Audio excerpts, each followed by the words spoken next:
Bonjour, bienvenue. Le Carrefour des Nations à la maison va commencer dans quelques minutes et j'aimerais vous encourager à juste préparer vos cœurs pour ce que Dieu a pour vous. Préparer vos cœurs pour ce que Dieu veut vous dire et ce qu'il veut accomplir dans vos vies. Au Carrefour des Nations, on cherche à expérimenter tout ce que la Bible enseigne sur la vie avec Dieu afin d'établir le royaume de Dieu sur la terre. Dans le fond, notre désir, c'est vraiment que vous puissiez expérimenter l'amour de Dieu, trouver la liberté, trouver la vie éternelle, que vous ayez des guérisons physiques, émotionnelles, que vous puissiez grandir spirituellement, vraiment dans une famille qui est fondée en Jésus-Christ, qui est équilibrée spirituellement. Dieu, il veut vous rencontrer, il veut vous parler, il veut vous transformer et vous utiliser pour bénir d'autres personnes. Donc, on veut vraiment s'encourager puis se bâtir les uns les autres. Je voudrais vous rappeler, donc, les annonces pour cette semaine, qu'on va avoir un temps d'études bibliques mercredi. Ça va être une étude sur Jean chapitre 4. Et aussi, je veux rappeler les ados et les jeunes adultes, que vous êtes invités à venir voir la page Facebook de la jeunesse Jeunes et Puissants pour tous les rendez-vous Zoom et les lives qui sont à venir. Donc, restez à l'affût de ça pour vous joindre à nous. Aussi, pour ceux qui veulent faire un don, vous pouvez le faire par PayPal à l'adresse du Carrefour des Nations et par paiement de facture auprès de votre institution financière. Donc, passez un beau dimanche.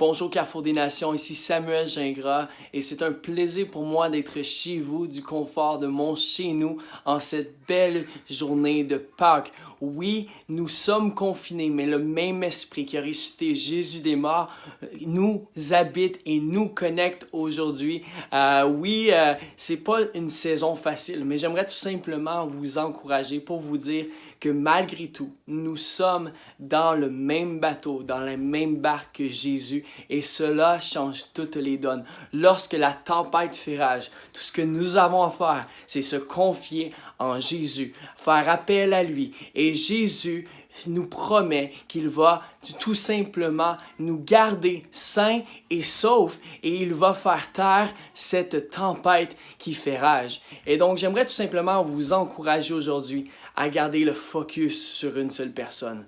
Cette personne, c'est Jésus. Jésus a tout accompli. Jésus est fort et puissant. Il est le même hier, aujourd'hui et éternellement. Il tient à toi et il ne te laissera jamais, mais jamais tomber. Et donc, je vous laisse avec cette courte parole, cette courte exhortation. Gardez vos yeux fixés sur lui. Je crois que dans ces temps, oui, nous sommes confinés, mais nous devons le vivre peut-être un petit peu plus différent que le monde. En fait, nous sommes appelés à vivre les choses différemment que le monde. Le monde est confiné, mais nous, en tant que chrétiens, je crois que nous sommes mis dans une position où nous pouvons être plus que confinés. Nous sommes appelés à être consacrés. Oui, nous traversons une saison peut-être un peu plus désert, mais lorsque Jésus est sorti du désert, après son confinement dans le désert, ce qui s'est passé, c'est qu'il est ressorti du désert avec la puissance et l'autorité. Et je crois que si nous, en tant que chrétiens, nous utilisons cette saison comme il faut, comme Dieu le veut,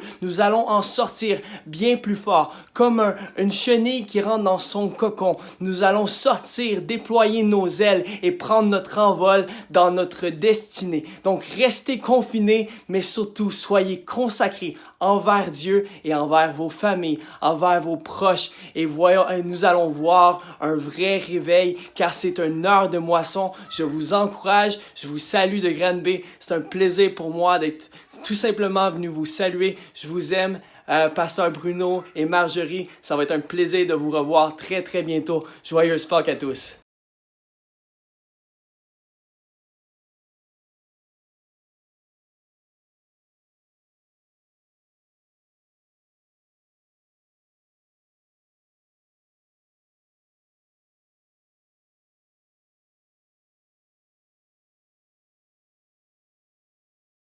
Alors, bonjour à tous.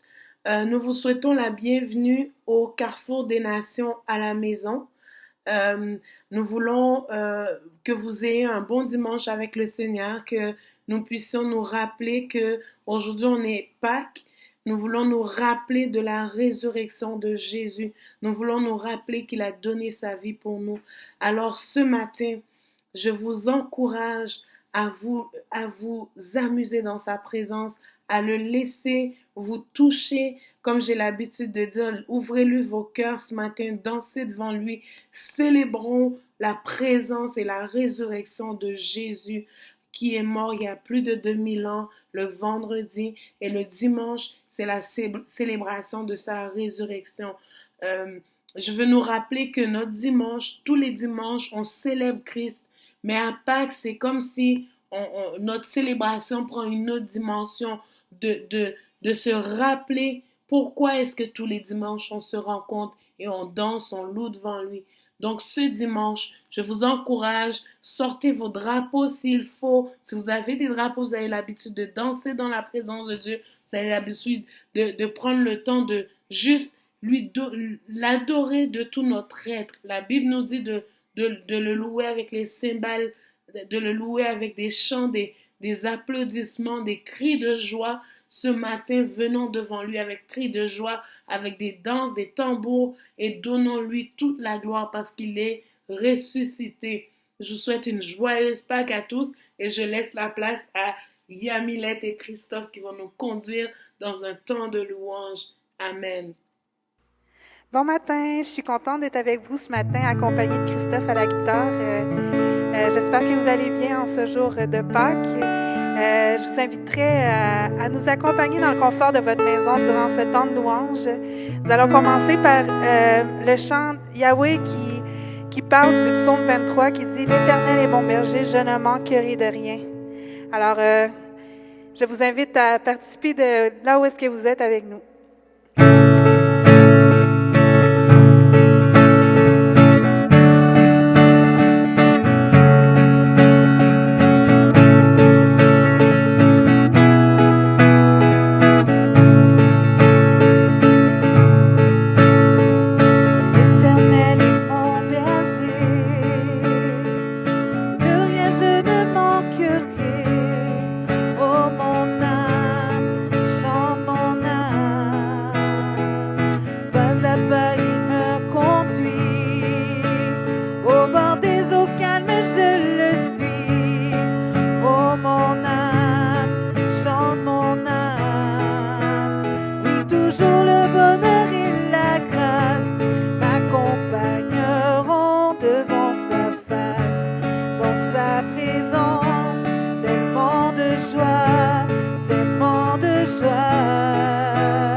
Malgré l'obscurité on peut vivre, Seigneur, dans ces moments qui sont plus difficiles, Seigneur, tu éclaires nos sentiers, Papa.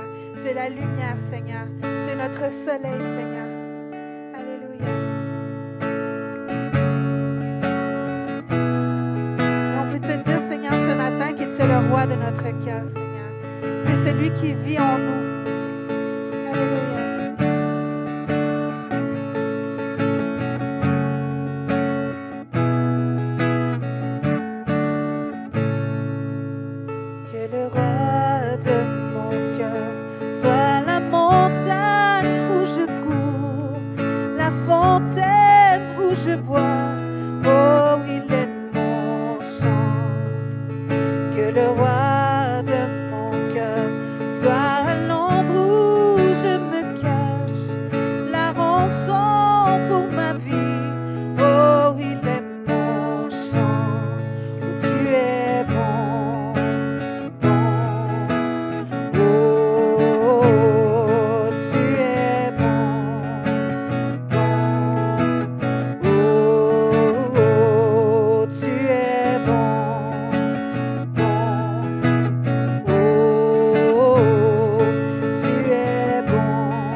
milieu de nous et on peut déclarer que tu es bon, tu es bon, oh tu es bon, oh, en tout temps, oh, tu es bon, tu es bon, oh, oh, tu es bon, tu es bon, oh,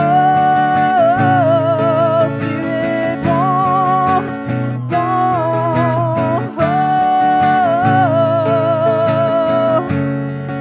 alléluia, oh tu es bon, oh tu es bon, oh tu es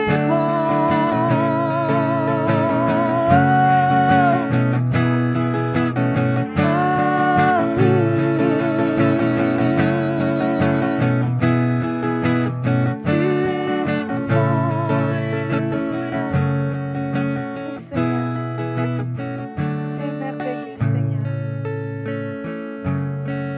Alléluia. Seigneur, et malgré la tempête, Papa, nous voulons t'élever, Seigneur, ce matin. Entends nos louanges, Seigneur, ce matin. Entends nos louanges ce matin, Seigneur. Nous élevons un Alléluia, Seigneur, malgré la tempête, malgré tout ce qui se passe, Seigneur, à l'extérieur.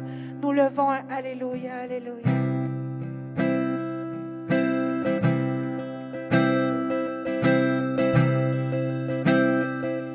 J'élève un Alléluia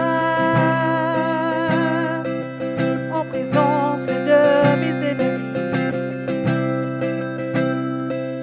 J'élève un Alléluia plus fort que les certitudes. J'élève un Alléluia, mon âme d'une mélodie.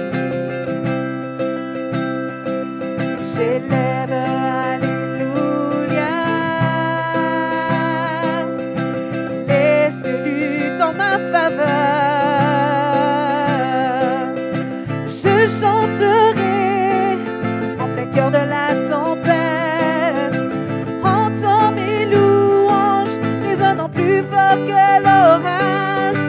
Depuis les cendres, l'espoir renaît. La mort est vaincue, le roi est vivant. J'élève Alléluia en présence de mes ennemis. J'élève Alléluia plus fort que l'incertitude. J'élève Alléluia, mon arme d'une mélodie. J'élève Alléluia, les cellules en ma faveur. Je chanterai les cœurs de la tempête. Entends mes louanges résonnant plus fort que l'orage. Depuis les cendres, l'espoir renaît. La mort est vaincue, le roi est vivant. Je chanterai en plein cœur de la tempête. Entends mes louanges résonnant plus fort que l'orage.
chantons le plus fort,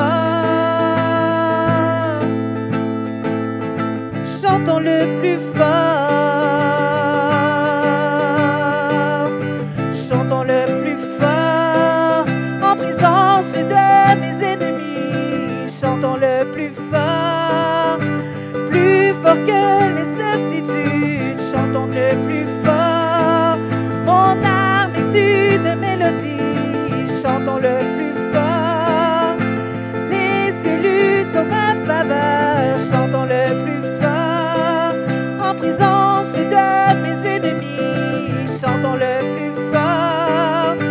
plus fort que les certitudes, chantons le plus fort, mon âme est une mélodie, chantons le plus fort, les cieux luttent en ma faveur, chantons le plus fort, chantons le plus fort, oh, chantons le plus fort, chantons le plus fort, chantons le plus fort, chantons le plus fort, chantons le plus fort, oh, chantons le plus fort, chantons le plus fort, chantons le plus fort, chantons le plus fort. Je chanterai en plein cœur de la tempête, entends mes louanges résonnant plus fort que l'orage. Depuis les cendres, l'espoir renaît, la mort est vaincue, le roi est vivant. Je chanterai en plein cœur de la tempête, entends mes louanges résonnant plus fort que l'orage. Depuis les cendres, l'espoir renaît, la mort est vaincue, le roi est vivant. Oh oui, le roi est vivant, le roi est vivant, il vit dans nos vies, il vit, oh il vit,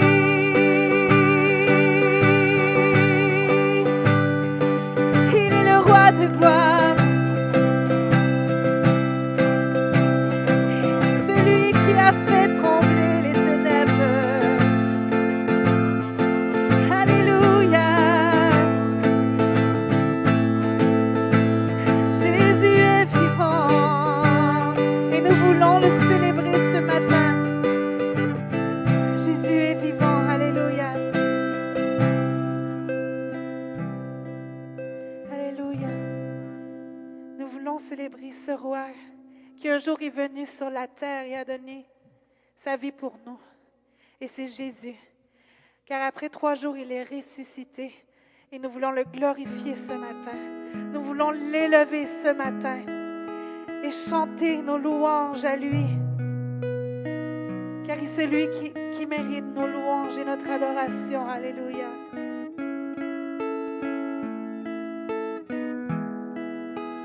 Alléluia, Jésus.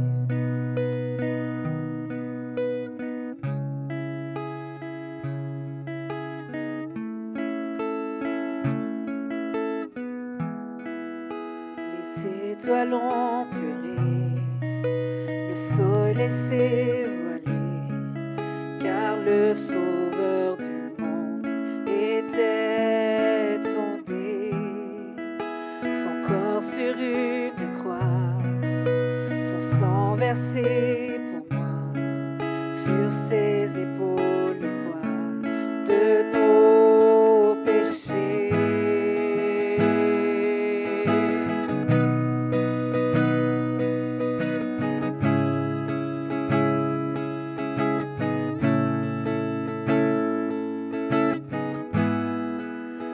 Son tout dernier souffle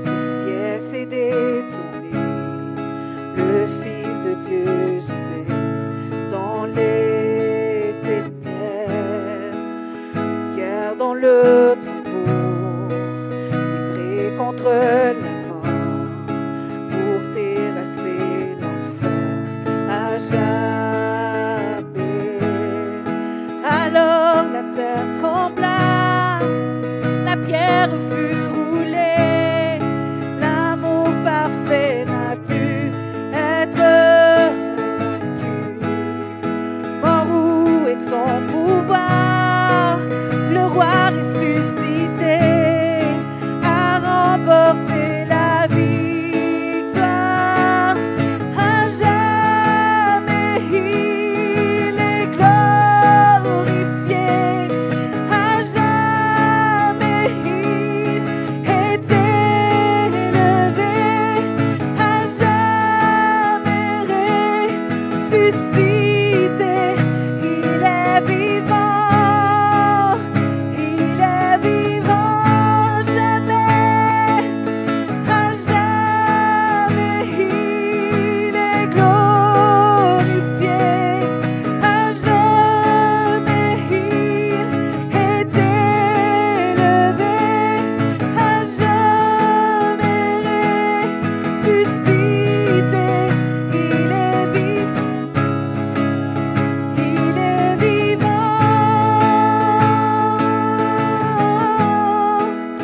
Chantons Alléluia, chantons Alléluia, chantons Alléluia, l'agneau a triomphé. Chantons Alléluia, chantons Alléluia, chantons Alléluia, l'agneau a triomphé.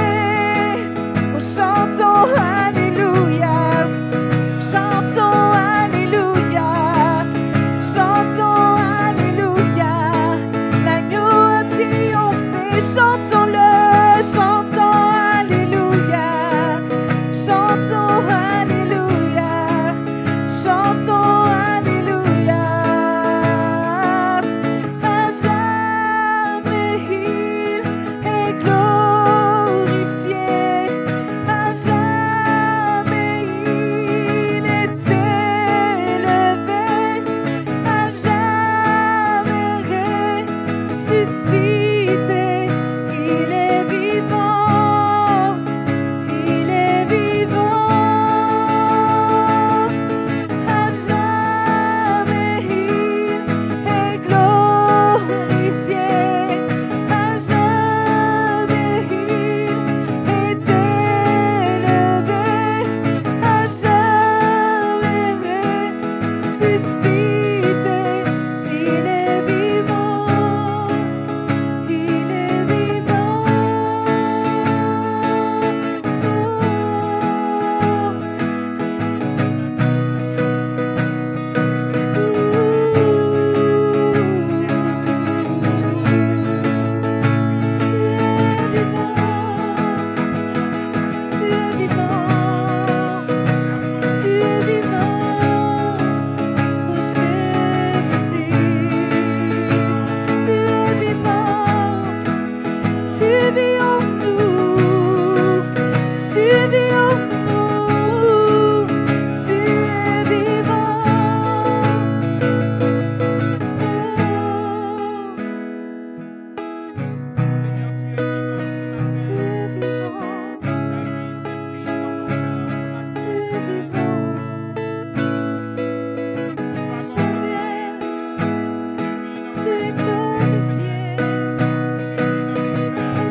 glorifié ce matin, Seigneur.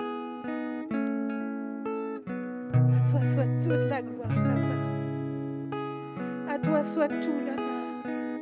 Et à toi soit toute la louange.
voile a été déchiré, Seigneur, pour que nous puissions avoir un contact, Seigneur, avec toi, Seigneur, directement. Alléluia. Merci pour la croix, Jésus. Merci pour ton amour qui est infini pour chacun de nous. Alléluia. Oh,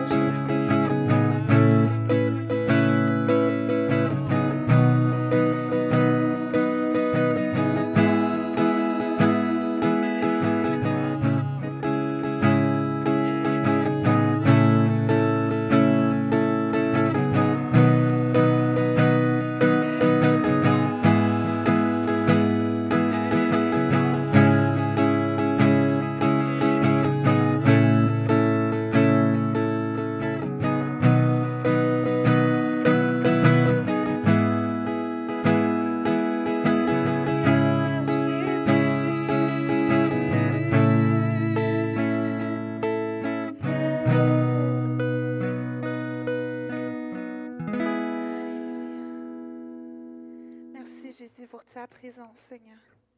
Pour ta présence, Seigneur, qui est dans nos maisons, Seigneur. Pour ta présence qui est dans nos vies, Seigneur. Et nous voulons dire, Seigneur, combien tu es grand, Seigneur. Combien tu es grand, Seigneur.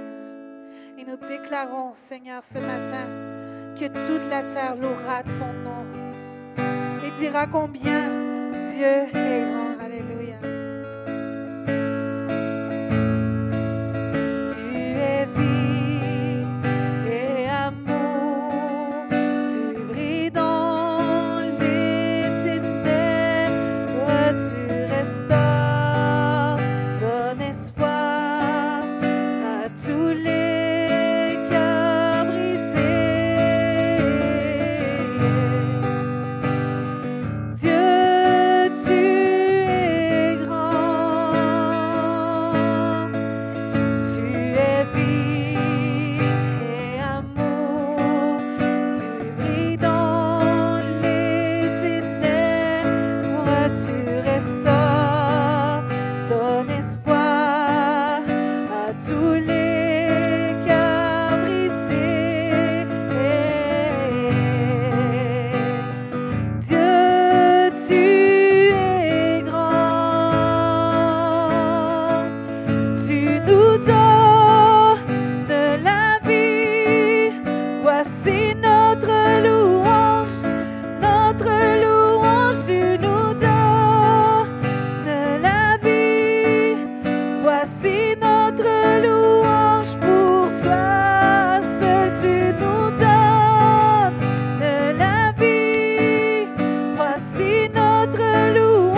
tu ne changes pas.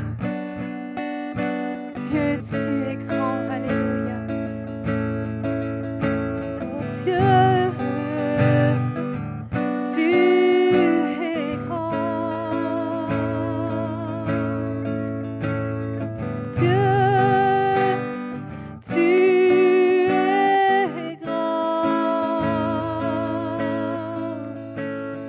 Dieu, tu es grand. Oui, Seigneur, la terre dira combien tu es grand. Les gens verront combien tu es grand, Seigneur. Tu es grand, Seigneur, alléluia. Oh, Jésus.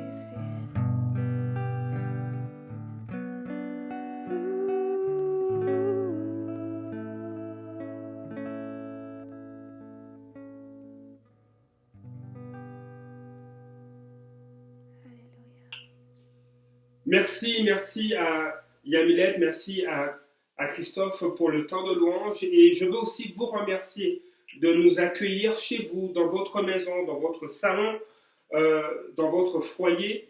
Et ce matin, je voudrais prendre le temps de vous partager cette pensée que Dieu a déposée sur mon cœur. Et avant de commencer, j'aimerais aussi remercier mon technicien de son, mon technicien vidéo qui est mon garçon, qui veille à ce que tout fonctionne bien. Il apporte un regard vraiment intéressant, si c'est trop écho, si c'est trop fort. Et je tiens à remercier ce jeune homme. On maintient vraiment une occasion, pour nous, c'est une occasion de travailler ensemble, de faire le ministère ensemble, en plus de mon épouse qui est pasteur au Carrefour des Nations.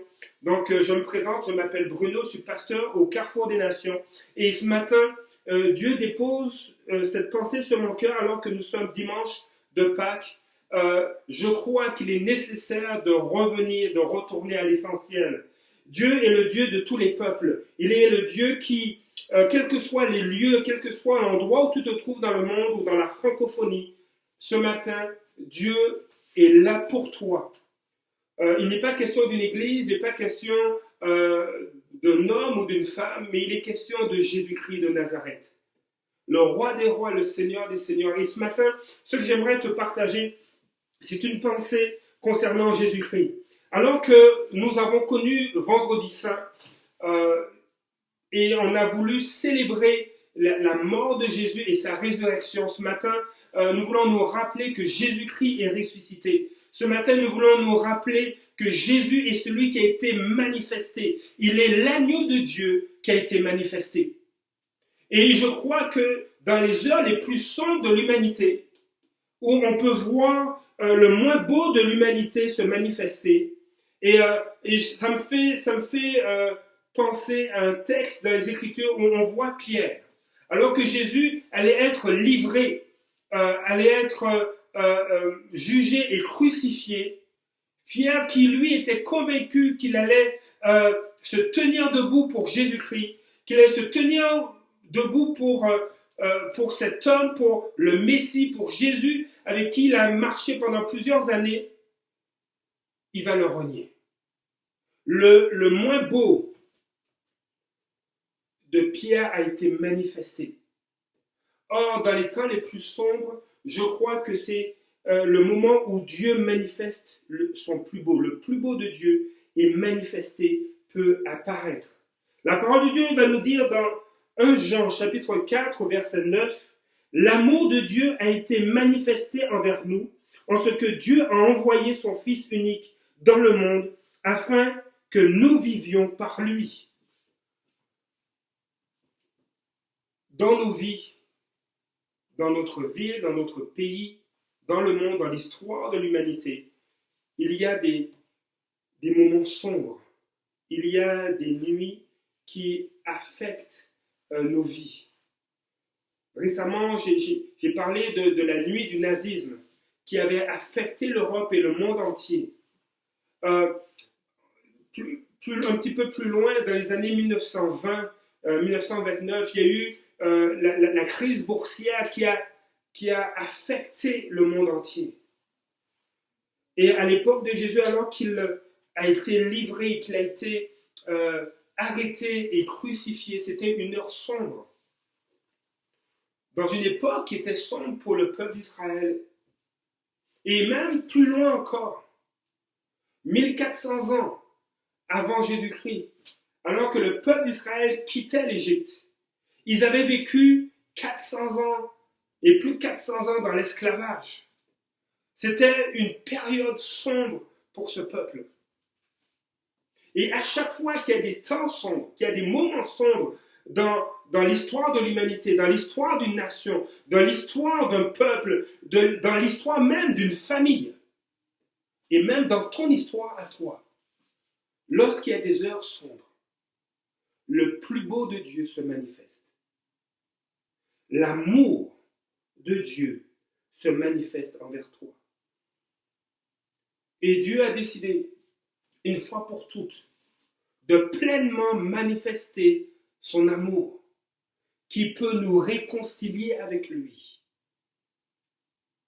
Dieu a décidé, une fois pour toutes, de manifester son amour, de telle sorte que même la mort a été vaincue. Ce matin, j'aimerais te partager cette pensée, que Jésus est l'agneau de Dieu qui a été manifesté. Jésus est l'agneau de Dieu qui a été manifesté pour ôter nos péchés. Ceci est mon premier point. Mon deuxième point que j'apporterai par la grâce de Dieu dimanche prochain, Jésus est l'agneau de Dieu qui a été manifesté pour détruire les œuvres du diable. Mais aujourd'hui, je veux m'arrêter à ce premier point, que Jésus est l'agneau de Dieu qui a été manifesté pour ôter nos péchés. Et avant d'aller sur ce point, j'aimerais en introduction nous donner un contexte, une illustration comme contexte, afin de saisir que dans les moments les plus sombres de la vie, dans les moments les plus sombres d'un peuple, d'une nation, que tu sois en Europe, que tu sois en Asie, que tu sois en Afrique, en Amérique du Sud ou en Amérique du Nord, peu importe où tu te trouves, peu importe ton histoire, peu importe les moments sombres que tu as vécus, Dieu, lui, manifeste le plus beau pour que tu sois secouru, pour que tu sois sauvé, pour que tu sois relevé, pour que tu sois fortifié, pour que tu sois restauré, pour que tu sois guéri. Et je crois que le plus beau, c'est Jésus-Christ. Le contexte que j'aimerais vous emmener, c'est ceci. Nous sommes environ 1400 ans avant Jésus-Christ. 1445 ans à peu près avant Jésus-Christ. Et le peuple d'Israël est un peuple qui a vécu l'esclavage en Égypte pendant 400 ans. Un peu plus de 400 ans. Ils se sont retrouvés en Égypte et ils étaient dans une période faste. L'histoire de Joseph qui a ramené sa famille en Égypte, qui a pris soin de ses frères, de son père, et le peuple juif, le peuple d'Israël a grandi, a été prospère, mais il est arrivé à un moment donné où il y a une crise et ils sont devenus des esclaves. Et lorsque tu es esclave, tu n'es pas libre de tes mouvements, tu n'es pas libre de tes choix, tu n'es même pas libre de pouvoir concrétiser tes rêves. Et en tant qu'être humain, nous avons soif de liberté. Nous avons soif de nous épanouir, d'être soi, d'être nous-mêmes. Et le désir de Dieu, c'est que tu sois l'homme ou la femme qu'il a créé et que tu rentres pleinement dans sa destinée. Mais à cette époque, le peuple d'Israël vivait une crise majeure. Il désespérait. Est-ce qu'un jour nous serons libres? Est-ce qu'un jour nous allons retourner dans cette terre qui a été promise à nos ancêtres? Y a-t-il un avenir pour nous? Mais lorsque Dieu décide que c'est terminé, la chose est terminée. Et Dieu va susciter, et je pense que vous pouvez vous rappeler des passages bibliques, vous pouvez vous rappeler de l'histoire. Et si vous ne la connaissez pas bien, je vous invite à lire le livre de l'Exode dans la Bible. Et Dieu va susciter un homme qui s'appelle Moïse pour être un instrument entre les mains de Dieu afin d'amener le peuple d'Israël à vivre une liberté, une délivrance, sortir de l'esclavage. Et ce qui est vraiment intéressant, c'est que Moïse, avec son frère Aaron, vont aller voir celui qui est à l'origine de l'esclavage de tout un peuple. Et je vais me permettre de lire 2 versets dans le livre de l'Exode qui se trouve dans la Bible, qui dit ceci, Exode chapitre 5, verset 1, et ensuite le verset 2. Le verset 1 va dire ceci, Moïse et Aaron allèrent ensuite annoncer au Pharaon, voici ce que dit l'Éternel, le Dieu d'Israël, laisse partir mon peuple pour qu'il célèbre une fête en mon honneur dans le désert. Et ce qui est intéressant, et je vous dis combien Dieu est bon, parce que dans les heures sombres, Dieu présente le plus beau de lui. Le mot hébreu qui a été traduit par éternel, qui présente le nom de Dieu, est un nom qui est toujours associé à la délivrance que Dieu opère, à l'accomplissement de ses promesses envers ceux à qui il a fait une promesse. Et là, Dieu dit, il est temps que mon peuple puisse quitter l'Égypte. Mais il y a vraiment quelque chose d'intéressant. Le verset 2 nous donne la réponse de celui qui est à l'origine de l'esclavage, ou qui maintient le peuple d'Israël en esclavage, qui maintient ce peuple dans des heures sombres, dans une saison sombre de son histoire. Et écoutez ce que cet homme va dire. Il va répondre, qui est l'Éternel? Pour que j'obéisse à ses ordres en laissant partir Israël. Je ne connais pas l'Éternel et je ne laisserai pas partir Israël. On a l'impression que parce qu'il ne connaît pas Dieu, parce qu'il ne connaît pas l'Éternel, parce qu'il ne connaît pas Yahweh, il ne laissera pas partir le peuple d'Israël. Et dans les chapitres qui vont suivre, c'est un moment, je crois, où Dieu se révèle non seulement à son peuple, comme celui qui accomplit ses promesses, mais il est aussi celui qui se révèle à Pharaon. Il se révèle à cet homme pour qu'il sache qu'il est celui qui est au-dessus de toute chose, de tout nom, de toute circonstance. Il est au-dessus du temps. Il est au-dessus de la connaissance, de la science. Il est au-dessus même de la magie. Il est au-dessus de la sorcellerie. Il est au-dessus de la politique. Il est au-dessus de tous les éléments scientifiques qu'on peut utiliser pour pouvoir intervenir, contrer et maintenir un peuple en esclavage. Et tout au long des chapitres qui vont suivre, Dieu se révèle. Ce matin, nous ne sommes pas esclaves comme le peuple d'Israël l'a été. Mais Jésus va dire dans les évangiles, dans le Nouveau Testament, qu'il est celui qui libère de l'esclavage. Et il va dire, il est celui qui libère de l'esclavage du péché. Parce que ce qui a triomphé de nous rend esclaves de cette chose. Est-ce que c'est la peur qui a triomphé de nous? Est-ce que c'est l'appât du gain qui a triomphé de nous? Est-ce que c'est l'égoïsme? Mais peu importe ce qui a triomphé de nous, si ce n'est pas la justice, si ce n'est pas Jésus-Christ, nous sommes esclaves de quelque chose qui va nous asservir. Et ce matin, je crois que ce que le peuple d'Israël a vécu plus de 1400 ans avant Jésus-Christ annonçait ce que Jésus allait accomplir pour libérer tous les peuples de la terre. J'ai l'impression que les heures sombres qu'on peut vivre deviennent l'environnement, l'écosystème qui nous permet de regarder à Dieu. J'aimerais que ce soit les heures de gloire qui nous attirent vers Dieu. Et cela arrive. Mais quand on regarde la Bible, c'est souvent lorsqu'on vit des moments de détresse, des moments d'épreuve, qu'on se tourne véritablement vers Dieu. Et je souhaite que dans ces heures sombres que nous vivons actuellement,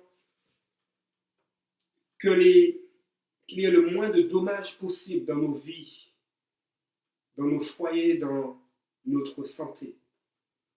Je ne souhaite à personne d'être malade. Je ne souhaite à personne de vivre une crise financière. Mon désir, c'est que chacun soit en santé, là où il se trouve. Mon désir, c'est que chacun puisse pourvoir à ses besoins, peu importe là où il se trouve dans la francophonie ou dans le monde. Et je crois que le désir de Dieu est encore plus grand.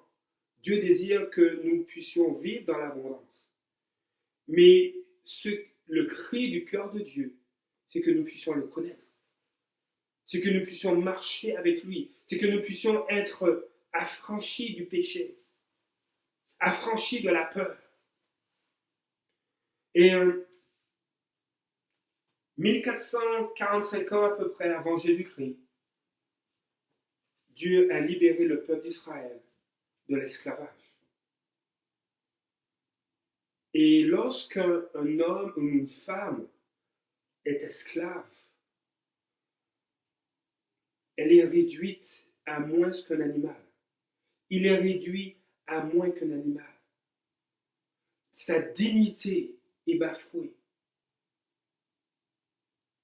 Et aujourd'hui, nous savons qu'il existe différentes formes d'esclavage. Nous sommes conscients qu'il existe de l'esclavage sexuel, de sorte qu'il y a du trafic humain encore au XXIe siècle. Nous savons qu'il existe différentes formes d'esclavage. D'esclavage qui gardent les hommes et les femmes captifs et réduits à moins, à quelque chose de plus petit que ce qu'ils sont. L'être humain est appelé à briller, à s'épanouir. Et cette image se rappelle de l'histoire d'un peuple qui a été esclave. Il nous parle de combien c'est avilissant l'esclavage. Et le peuple d'Israël a été affranchi de cet esclavage. Et ce que Dieu a demandé à Moïse de faire avant qu'il ne quitte l'Égypte était de prendre un agneau et que le sang de cet agneau qui était sans tache, qui était un agneau qui était parfait, sans défaut, allait être un symbole. Alors que cet agneau allait servir de repas familial, le sang de cet animal symbolisait quelque chose de très puissant, qui prophétisait sur une réalité qui était plus que physique, mais qui était spirituelle. Parce que si on prend le temps de lire l'histoire du peuple d'Israël qui quittait l'Égypte, dans Exode chapitre 12, on voit que Dieu demande au peuple d'Israël de placer du sang sur les linteaux et sur les hauts de leurs portes, de sorte que la mort n'allait pas les toucher à cette époque. Et Dieu disait, voici la Pâque de l'Éternel. Le mot Pâque signifie passer par-dessus. La mort est passée par-dessus le peuple d'Israël à cette époque.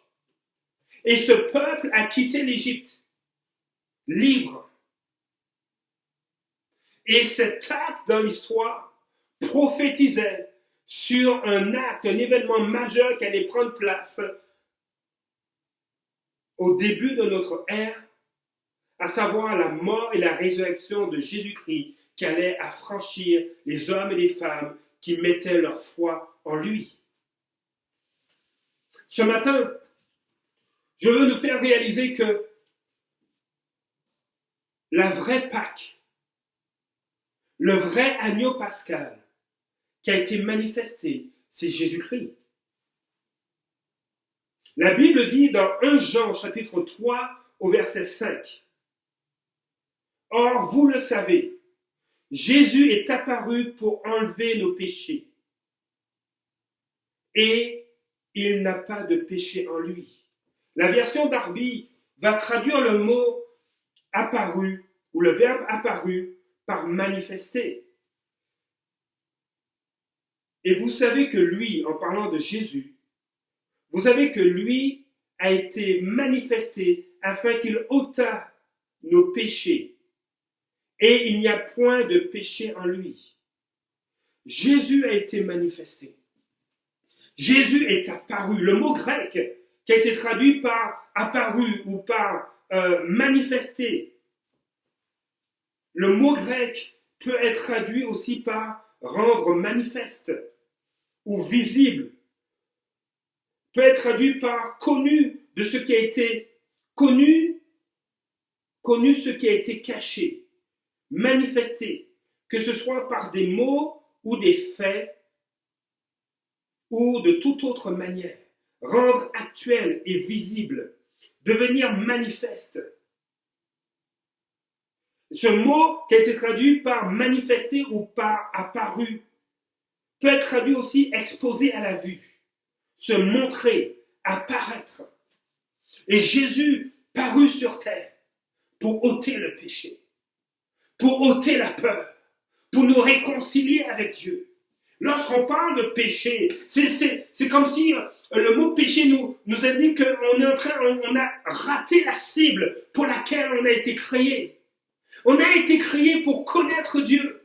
On a été créé pour le plaisir de Dieu. On a été créé pour vivre une vie en abondance. On a été créé non pas pour vivre dans la peur, mais pour vivre dans la paix. On a été créé non pas pour vivre dans le manquement, mais pour vivre dans l'abondance.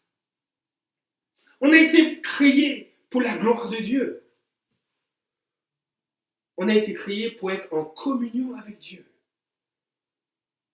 On a été créé pour exprimer et manifester les plans de Dieu pour non seulement l'humanité, mais aussi pour le monde. Ce matin, Dieu ne désire pas de sacrifice. Dieu ne désire pas d'offrande. Ce que simplement Dieu désire, c'est que nous puissions nous tourner vers lui. Et Dieu a veillé à ce que cela soit possible. Ce matin, je ne veux pas vous parler d'une religion, je ne veux pas parler d'hommes ou de femmes à qui il faut regarder, mais je vais vous parler de Dieu. Je vais vous parler de Jésus-Christ. Et je bénis Dieu parce qu'il y a plusieurs hommes, plusieurs femmes qui nous parlent de Christ, qui nous parlent de l'amour de Dieu et qui nous amènent à regarder à Christ. Et je remercie Dieu pour de tels hommes, de telles femmes. Nous avons besoin non pas de regarder à des hommes, mais nous avons besoin de regarder à Dieu. Si Dieu voulait des sacrifices,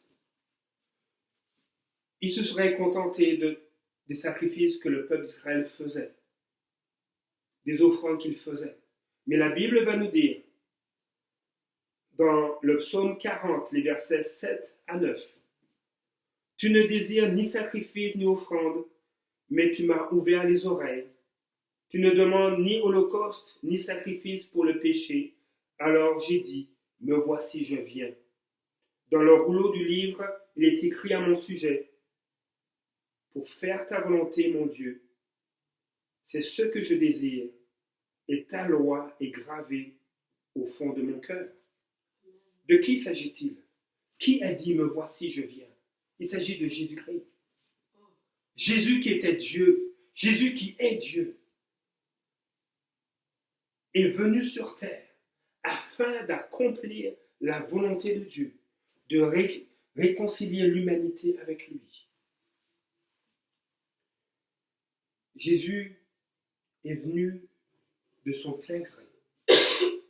Sa vie ne lui a pas été ôtée, mais il a donné sa vie volontairement, consciemment, afin que dans les heures les plus sombres de notre vie, nous puissions nous tourner vers lui et faire de lui notre lumière, faire de lui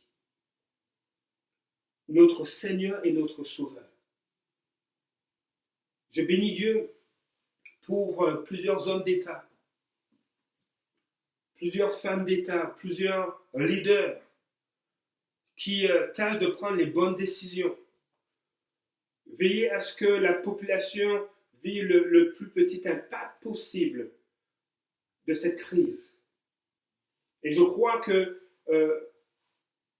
en tant que Québécois, nous devons remercier et prier pour le Premier ministre François Legault et aussi le Premier ministre du Canada, Justin Trudeau. Nous devons prier pour ces hommes, prier pour leur cabinet de ministres et les équipes qui travaillent en ce moment. Nous devons prier parce que la prière du juste, la prière de celui qui est justifié en Jésus-Christ a une très grande efficacité.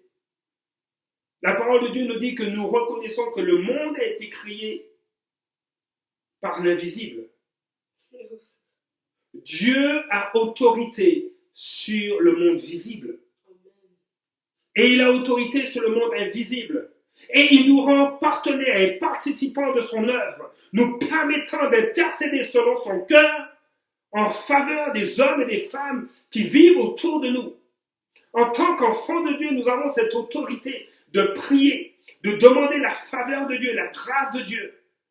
Et comme nous pouvons le lire dans les Écritures, que notre conduite pour le bien soit visible de tous et que notre conduite soit un encouragement pour les autres à marcher dans la justice, à marcher pour le bien. Et je crois que nous sommes dans une saison de l'histoire de l'humanité où nous avons été créés pour ce temps. Nous avons été roints en Jésus-Christ pour faire ce qui est juste, pour soutenir nos autorités. C'est pourquoi je veux vous encourager à continuer à prier pour vos autorités politiques, pour vos autorités qui gouvernent, à prier pour eux, et que vos actions puissent témoigner de ce qui est bien, de ce qui est bon pour votre nation. Nous vivons peut-être des heures qui sont sombres, mais Christ est notre lumière. Et lorsqu'on marche à la lumière de la parole de Dieu, lorsqu'on marche à la lumière de Christ, notre perspective change. Oui, notre perspective, notre façon de voir change.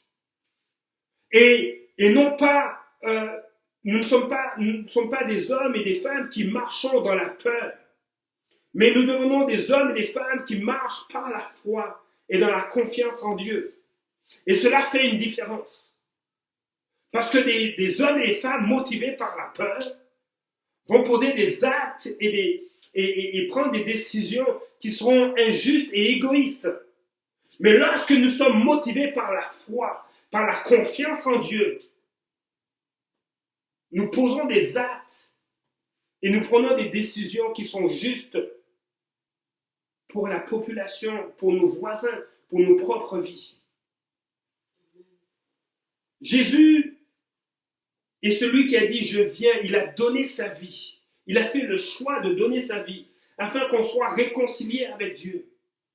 Afin que la mort n'ait plus cette emprise sur nos vies. Et il va dire, et moi je suis béni par ce texte, parce que Jésus va dire, dans la vie d'une femme qui vivait des heures sombres, et Et quelle heure plus sombre que de perdre une personne qui nous est proche et qui nous est chère. Jésus va dire à cette femme, qui s'appelle Marthe,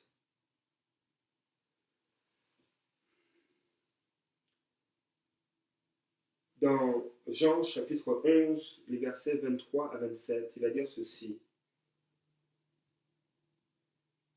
Jésus lui dit, ton frère ressuscitera. Et Marthe va répondre au verset 24, je sais, lui répondit Marthe, qu'il ressuscitera lors de la résurrection le dernier jour. Et Jésus va lui dire au verset 25, c'est moi qui suis la résurrection et la vie. Celui qui croit en moi vivra, même s'il meurt. Et cette déclaration a plusieurs portées. Jésus déclare à une femme, et j'aime le cœur de Dieu, j'aime le cœur de Jésus, qui non seulement n'arrête pas de nous enseigner, de nous communiquer des vérités, qui nous bouleversent, qui nous transforment. Et il parle, il va même révéler des choses aux plus vulnérables ou à ceux qui sont les moins considérés. Oui, il va parler à des hommes et des femmes d'influence. Des hommes et des femmes d'influence vont l'accompagner tout au long de son ministère, vont passer du temps avec lui. On peut parler de Nicodème, on peut parler d'une femme qui s'appelle Anne, qui était haut placée dans la société à l'époque de Jésus-Christ. Mais il parle à Marthe, qui est une de ses amies, et il dit, mais c'est moi qui suis la résurrection et la vie. Une des plus grandes craintes de l'humanité, c'est la mort. Une des plus grandes peurs de l'homme, c'est de mourir. Une des plus grandes peurs de l'homme, c'est d'avoir peur aussi. Et je ne souhaite à personne, et moi le premier, je ne souhaite pas que les membres de mon entourage, les membres de ma famille ne décèdent avant leur temps. Mais Jésus laisse cette pensée, dépose cette vérité, qu'il est la résurrection et la vie. Celui qui croit en lui vivra, même s'il meurt. Et il va ajouter, et toute personne qui vit et croit en moi ne mourra jamais. Crois-tu cela? Et pour moi, c'est bouleversant, c'est déstabilisant. Comment ça? Si je crois en Jésus, alors que je suis vivant, et si je crois en lui, je ne mourrai jamais. Mais de quelle mort parle-t-il? Jésus, en fait, est en train de parler d'une séparation éternelle avec Dieu. Même si nous mourrons physiquement, la Bible parle de la première mort. Mais même si nous mourons physiquement, alors que nous avons placé notre foi et notre confiance en Dieu, la deuxième mort, cette séparation éternelle avec Dieu, ne prendra jamais place. La Bible va dire, ne craignez pas celui qui peut vous faire mourir physiquement, mais craignez celui qui peut vous faire mourir éternellement. Et le désir de Dieu, c'est que nous ne soyons pas séparés de lui éternellement, au contraire. Le désir de Dieu, c'est que nous puissions vivre éternellement avec lui. Et si Dieu est la vie, si Jésus est la vie, le meilleur endroit où nous pouvons être, c'est en Jésus-Christ. Parce que le peuple d'Israël a placé le sang au-dessus de leur porte, le sang de cet agneau. Ils sont restés en vie. Et c'est en Dieu et par Dieu qu'ils ont été libérés de l'esclavage. Ce matin, ce que je veux te proposer, c'est que tu puisses accueillir l'amour de Dieu manifesté envers nous, en ce que Dieu a envoyé son Fils unique dans le monde, afin que nous puissions vivre par lui. Dieu nous donne le choix, et Dieu n'a aucune pression. L'amour véritable nous laisse toujours le choix. Il n'y a aucune obligation dans l'amour. L'amour ne nous oblige à rien. L'amour ne fait que nous offrir le meilleur et nous laisse la possibilité de choisir.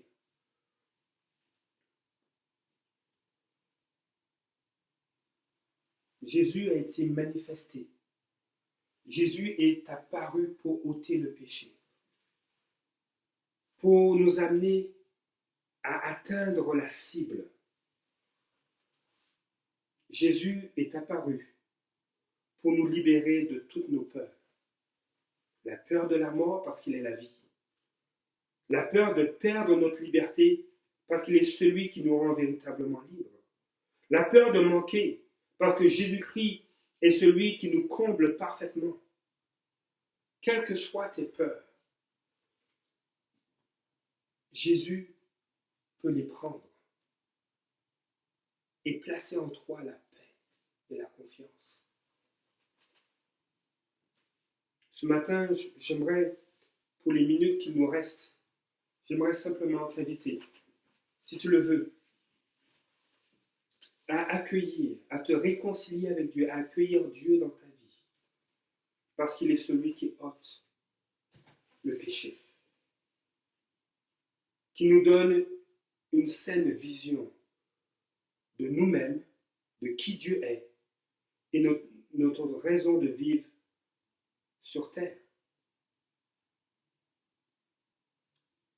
Alors, si tu veux donner ta vie au Seigneur ce matin, je t'invite à juste répéter cette prière.